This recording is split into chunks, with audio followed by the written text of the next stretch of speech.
राधे राधे। एक छोटा सा किस्सा बताती हूँ रामायण से जुड़ा हुआ कि जब राम जी वनवास के लिए चले गए तो अयोध्या में क्या हाल था, कैसे दिन बीत रहे थे। उसके बाद जब दशरथ जी का लास्ट समय आया, मतलब कि अंतिम समय था, तो उन्होंने दशरथ ने मरते मरते एकदम से उनके मन में क्या जागा कि उन्होंने कैकई को श्राप दिया, जिन्होंने राम जी को वनवास भेजा था, इतना बड़ा वियोग दिया था दशरथ जी को।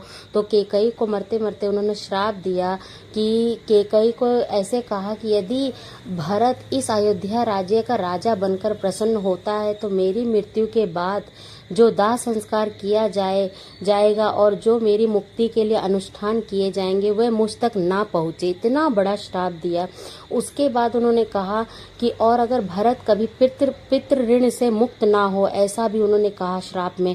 लेकिन ये श्राप कभी भी भारत को लगा ही नहीं, क्योंकि कैकई को और भरत को दोनों को नहीं लगा, क्योंकि राम ने के लिए स्वयं अयोध्या का सिंहासन भरत ने ही त्यागा था और उनकी खड़ाओं को पूरा 14 वर्ष तक पूजा था।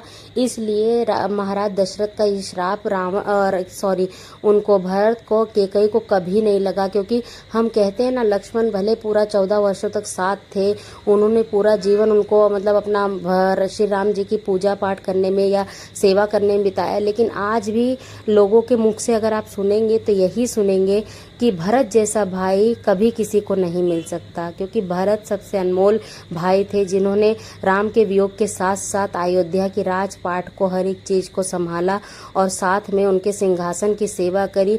वे धरती से 2 फुट कहते हैं गहराई करके और उसके बाद सोते थे, क्योंकि उनके राजा, उनके राम, उनके बड़े भाई धरती पर सो रहे थे, इसलिए उन्होंने और 2 फुट गहराई करके उन्होंने सोना समझा कि मेरी वजह से मेरे भैया को ये वियोग मिला है, तो मैं उससे भी ज्यादा कठिन तपस्या करूंगा। इसलिए महाराज दशरथ का श्राप कभी भरत को लगा ही नहीं। बहुत अच्छा किस्सा था ये रामायण से जुड़ा हुआ। आप लोगों ने सुना कि नहीं सुना? अगर सुना होगा तो बताइएगा मुझे, और आगे नई नई स्टोरी के लिए प्लीज मुझे फॉलो कीजिए।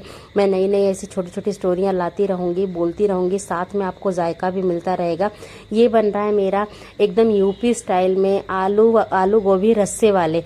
यहाँ गुजरात में तो बिल्कुल नहीं बनती है और सब लोग पसंद भी नहीं करते, लेकिन हमारे इधर तो आलू गोभी रस्से वाला ऐसे बना करके और भात के साथ जम के खाया जाता है। बहुत मजा आता है खाने में। कभी ऐसे आलू गोभी फ्राई करके और बना के ट्राई करके देखिए।